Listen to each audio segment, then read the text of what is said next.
జై శ్రీరామ్. అందరికీ నమస్కారం. వెల్కమ్ టు న్యూస్ అఖండ. నేను మీ కస్తూరి శ్రీధర్. మిత్రులారా, ఈ న్యూస్ చెప్పబోయే ముందు మీకు అందరికి కూడా ఒక చిన్న విజ్ఞప్తి. మన న్యూస్ అఖండ ఛానల్ నిర్వహణకు, అలాగే మన ఛానల్ను మరింతగా బలోపేతం చేయడానికి నెలలో ఒక్కసారి మీ శక్తి మేరకు, అది ఎంత చిన్న మొత్తమైనా సరే, ఆర్థిక సహకారం అందించాలని చెప్పేసి మిమ్మల్ని అందరినీ కూడా కోరుకుంటున్నా. స్క్రీన్ మీద వచ్చి క్యూఆర్ కోడ్ ఉంటుంది. ఆ క్యూఆర్ కోడ్ స్కాన్ చేసినా పంపించవచ్చు. అలాగే ఆ కింద జీపే, అలాగే పేటిఎం నెంబర్ ఉంటుంది, దాని ద్వారా అయినా పంపించవచ్చు.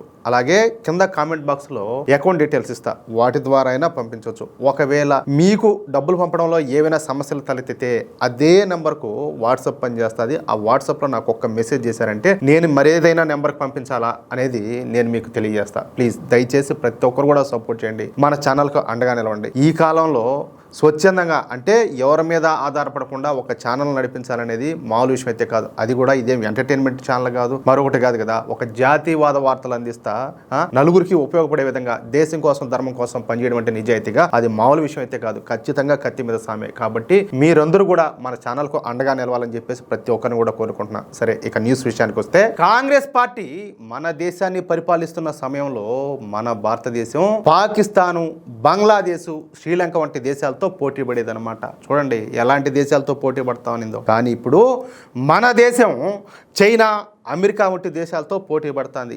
నువ్వా నేనా అన్నట్టుగా ఈ పోటీ అయితే ఉంటుందన్నమాట. ముఖ్యంగా అంతరిక్ష రంగంలో భారత్ చైనాతో తీవ్ర స్థాయిలో పోటీ పడుతుంది. 2035 నాటికి అంతరిక్ష రంగంలో చైనాను ఓవర్టేక్ చేయాలనే లక్ష్యంతో భారత ప్రభుత్వం దూసుకుపోతుంది. అందుకే మన దేశంలో గత 12 సంవత్సరాల నుంచి పెద్ద ఎత్తున ఈ అంతరిక్ష పరిశోధనలన్నీ కూడా జరుగుతున్నాయి. ఈ క్రమంలోనే మన మోడీ ప్రభుత్వం ఇస్రో బడ్జెట్ను అనేక రెట్లు పెంచేసింది. 2013లో 1700 కోట్లుగా ఉన్నటువంటి మన ఇస్రో బడ్జెట్ ఈ సంవత్సరం ఏకంగా 14,000 కోట్లకు చేరుకునింది. ఇదే కాకుండా ఒకవేళ ఏదైనా అవసరమైతే వాడుకోవడానికి మరో 10,000 కోట్ల రూపాయలను రెడీగా పక్కన పెట్టారు. ఇక చైనా కూడా భారత్ కు పోటీగా పెద్ద ఎత్తున ఈ అంతరిక్ష పరిశోధనలకైతే ప్లాన్ చేస్తుంది. తన అంతరిక్ష పరిశోధనల కోసం 1,000 కోట్ల రూపాయలు ఖర్చు చేస్తుంది. ఈ విషయంలో ముందుగా మన ఇస్రో గురించి కొన్ని ముఖ్యమైనటువంటి సంగతులు అయితే తెలుసుకోవాలా. మన ఇస్రో సరిగ్గా ఆగస్టు 15, 1969 స్థాపించబడింది అనమాట. డాక్టర్ విక్రమ్ సారాభాయ్ గారిని భారత అంతరిక్ష పితామహుడు అని చెప్పేసి అంటారు. ఆయనే ఈ సంస్థను అయితే మొదలుపెట్టాడు. మన ఇస్రో యొక్క మెయిన్ ఆఫీసు కర్ణాటకలోని బెంగళూరులో ఉంటుంది. ఇస్రో తయారు చేసినటువంటి ఫస్ట్ శాటిలైట్ పేరు ఆర్యభట్ట. దీన్ని 1975లో సోవియట్ యూనియన్ సాయంతో నింగిలోకైతే పంపినారనమాట. ఆ తర్వాత మన ఆంధ్రాలోని శ్రీహరికోటలో ఉన్నటువంటి సతీష్ ధావన్ స్పేస్ సెంటర్ ప్రధానమైనటువంటి ప్రయోగ కేంద్రంగా తయారైంది. ఇస్రో చేసేటటువంటి ప్రయోగాలు హాలీవుడ్ సినిమాల ఖర్చు కంటే తక్కువగా ఉంటాయని ప్రపంచం అంతా కూడా చెప్పుకుంటుంది. మొదటి రోజుల్లో ఈ రాకెట్లను, వాటి విడిభాగాలను ఈ సైకిళ్ల మీద, ఎద్దల బండ్ల మీద, వాటి మీద మోసుకెళ్ళినటువంటి చరిత్ర మన ఇస్రోదనమాట. అంటే అంత తక్కువగా ఉన్నదన్నమాట. కానీ ఇప్పుడు ఇస్రో దశ అనేది తిరిగిపోయింది. సీన్ మొత్తం కూడా మారిపోయింది. ఇప్పుడు ఒకే రాకెట్ ద్వారా 104 ఉపగ్రహాలను అంతరిక్షంలోకి పంపి ఇస్రో ప్రపంచ రికార్డు సృష్టించింది. కేవలం మన దేశానికి సంబంధించాటే కాదు, దేశ విదేశాలకు చెందినటువంటి ఈ శాటిలైట్లను కూడా మన రాకెట్ల ద్వారా నింగిలోకి పంపిస్తున్నాం. అంతేకాకుండా మంగళయాను, గగనయాను, చంద్రయాను వంటి అనేక ప్రతిష్టాత్మకమైనటువంటి ప్రాజెక్టులను చేపట్టి విజయవంతం చేసింది మన ఇస్రో. ప్రస్తుతం ఇస్రో మానవులను, అంటే మనుషుల్ని అంతరిక్షంలోకి పంపేటటువంటి గగన్యాన్ వంటి ప్రతిష్టాత్మక ప్రాజెక్టుల పైన పనిచేస్తుంది. అంతేకాకుండా 2035 నాటికి అంతరిక్షంలో స్పేస్ స్టేషన్ ఏర్పాటు చేయడమే లక్ష్యంగా మన ఇస్రో పనిచేస్తుంది. ఇక మన శత్రు దేశమైనటువంటి చైనా విషయానికి వద్దాం.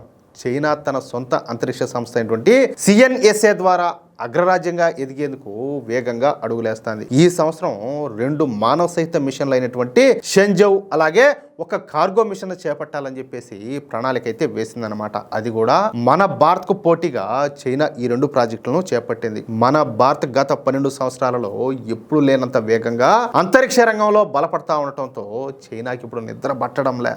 వీళ్ళకు ఉండే కుళ్ళు, ఈర్ష్య, అసూయ మామూలుది కాదు. పక్కన వాళ్ళు ఎదుగుతా ఉంటే వీళ్ళు అసలే చూడలేరు. పైగా మన భారతదేశం అంతరిక్షంలో స్పేస్ స్టేషన్ను ఏర్పాటు చేస్తా ఉండడం ఈ చైనాకు నిద్రలేని రాత్రులకు గురి చేస్తుందన్నమాట. ఇక మన నరేంద్ర మోడీ ప్రభుత్వం ఈ అంతరిక్ష పరిశోధనల బాధ్యతలను ప్రైవేట్ కంపెనీలు కూడా అప్పగించారు. అంతేకాకుండా వాటికి కావాల్సినటువంటి నిధులు, లాజిస్టిక్స్ కూడా అందిస్తున్నారు. దీంతో భారత అంతరిక్ష పరిశోధనలో చెప్పుకోదగ్గ అభివృద్ధిని అయితే సాధిస్తుందన్నమాట. రోజు రోజుకు పైకి ఎగబాకుతుంది. ఇక ఇది చూసినటువంటి చైనా ఈ అంతరిక్ష పరిశోధనల విషయంలో మన భారత్ను కాపీ కొట్టడం ప్రారంభించింది. ఇక చైనా కూడా తమ అంతరిక్ష పరిశోధనల బాధ్యతలను ప్రైవేట్ రంగానికి అప్పగించింది. ఈ క్రమంలో పుట్టుకొచ్చినటువంటి సంస్థే స్పేస్ పైనీర్. ఈ స్పేస్ పైనీర్ అనేది అంతరిక్ష పరిశోధనలు నిర్వహించేటటువంటి చైనా యొక్క మొట్టమొదటి ప్రైవేటు అంతరిక్ష సంస్థ అన్నమాట. ఇక ఈ చైనీస్ ప్రైవేటు అంతరిక్ష సంస్థ అయినటువంటి స్పేస్ పైనీర్ కింద మీద పడి ఒక రాకెట్ అయితే తయారు చేసింది. ఆ రాకెట్ పేరే టియాన్లాంగ్ 3. ఈ స్పేస్ పైనీర్ సంస్థ ఈ ప్రాజెక్ట్ ను అత్యంత ప్రతిష్టాత్మకంగా తీసుకునింది. అంతేకాకుండా పరోక్షంగా భారత్ కు సవాల్ విసిరింది కూడా. ఇక ఈ టియాన్లాంగ్ 3 రాకెట్ ప్రయోగాన్ని మొన్న చైనాలోని డాంగ్ఫెంగ్ ఏరోస్పేస్ ఇన్నోవేషన్ సెంటర్ నుంచి ప్రయోగించినారు. అంతే. ఇక ఈ టియాన్లాంగ్ 3 రాకెట్ ను ప్రయోగించినటువంటి కొద్దిసేపటికే ఈ టియాన్లాంగ్ 3 రాకెట్ లో సాంకేతిక సమస్యలన్నీ కూడా తలెత్తినాయంట. టేక్ ఆఫ్ అయిన కొద్దిసేపటికే రాకెట్ లో సాంకేతిక లోపం అయితే తలెత్తిందనమాట. ఫలితంగా ఈ రాకెట్ గాల్లోనే పేలిపోయింది. హెనాన్ ప్రాంతంలోని గోంగి నగరంలో స్టాటిక్ ఫైర్ టెస్ట్ నిర్వహిస్తా ఉంటే ఈ రాకెట్ అనుకోకుండా గాల్లోకి ఎగిరిపోయింది. ఈ రాకెట్ ను కదలకుండా పట్టి ఉంచేటటువంటి స్టాండ్ కు ఈ రాకెట్ కు మధ్య ఉన్నటువంటి కనెక్షన్ ఊడిపోయింది అనమాట. దానివల్ల ఆ రాకెట్ ఇంజన్ల పవర్ తట్టుకోలేక ఒక్కసారిగా ఆకాశంలోకి దూసుకెళ్లిపోయింది. ఆ విధంగా కొద్ది దూరం గాల్లోకి వెళ్ళిన తర్వాత పక్కనే ఉన్నటువంటి కొండల్లో పడిపోయి భయంకరమైనటువంటి శబ్దంతో పేలిపోయి బూడిదైపోయింది. అయితే ఆ సమయంలో ఎవరికి గాయాలైతే కాలేదంట. దీంతో ఇది చైనా ప్రైవేట్ అంతరిక్ష రంగానికి పెద్ద ఎదురు దెబ్బగా అందరూ భావిస్తున్నారు. అదేదో పెద్దవాళ్ళు చెప్పినట్టు పులిని చూసి నక్కలు వార్తలు పెట్టుకున్నట్టు భారతం చూసి చైనా ఈ విధంగా చేయడంతో అందరూ కూడా నవ్వుకుంటున్నారు. అది విషయం అయితే మిత్రులారా, చెప్పాను కదా, పులిని చూసి నక్క వాత పెట్టుకుంటే ఏమవుతాదో చైనాకు ఇప్పుడు బాగా అర్థమై ఉంటుంది. మన ఇస్రో శాస్త్రవేత్తలు సైకిళ్ల మీద రాకెట్ భాగాలను మోసి నేడు ప్రపంచం గర్వించే స్థాయికి అయితే ఎదిగినారు. ఎవరైనా కూడా ప్రారంభంలో అట్టే ఉంటుంది. మనమైనా కూడా పడకుండా లేకుండా ఈరోజు ఇంత టోలం కాలా కదా, ఎవరైనా కూడా అంతే. కానీ చైనా మాత్రం భారత్ను కాపీ కొట్టాలని చెప్పి చూసి గాల్లో వెలిగేటటువంటి టపాకాయలాగా తన రాకెట్ ను తానే పేల్చుకునింది అనమాట. చెప్పాను కదా, ఇది నవభారతం. మన మోడీ గారి నాయకత్వంలో గగనతలంలో మనం సృష్టిస్తున్నటువంటి రికార్డులు చూసి తట్టుకోలేక డ్రాగన్ చేస్తున్నటువంటి ఈ కుతంత్రాలన్నీ కూడా ఇదే విధంగా బూడిదవడం అయితే ఖాయం. 2035 కల్లా మన స్పేస్ స్టేషన్ అంతరిక్షంలో రెపరెపలాడబోతోంది. అప్పటికి చైనా తన రాకెట్ ముక్కలను ఏరుకుంటా ఉంటుంది అనమాట. మిత్రులారా, చైనా రాకెట్ ఈ విధంగా తుక్కు అవడం పైన మీ అభిప్రాయం ఏంటి? మన ఇస్రో సాధిస్తున్నటువంటి విజయాలు మీకు గర్వకారణంగా అనిపిస్తే వెంటనే ఈ వీడియోను లైక్ చేయండి. భారత్ను తక్కువ అంచనా వేస్తున్నటువంటి చైనాకు బుద్ధి వచ్చే విధంగా ఈ వీడియోను ప్రతి ఒక్కరికి షేర్ చేయండి. అంతరిక్ష రంగంలో భారత విశ్వగురువుగా ఎదగాలని చెప్పేసి కోరుకునే వాళ్ళంతా కూడా జై హింద్, జై ఇస్రో అని చెప్పేసి కామెంట్ చేయండి. ఇలాంటి మరిన్ని సంచలన వార్తల కోసం ఇప్పుడే మన న్యూస్ సెకండా ఛానల్ ని సబ్స్క్రైబ్ చేసుకోండి. అలాగే పక్కనే ఉన్నటువంటి గంట సింబల్ నొక్కడం మాత్రం మర్చిపోకండి. జై శ్రీరామ్, జై హింద్, భారత్ మాతాకి జై.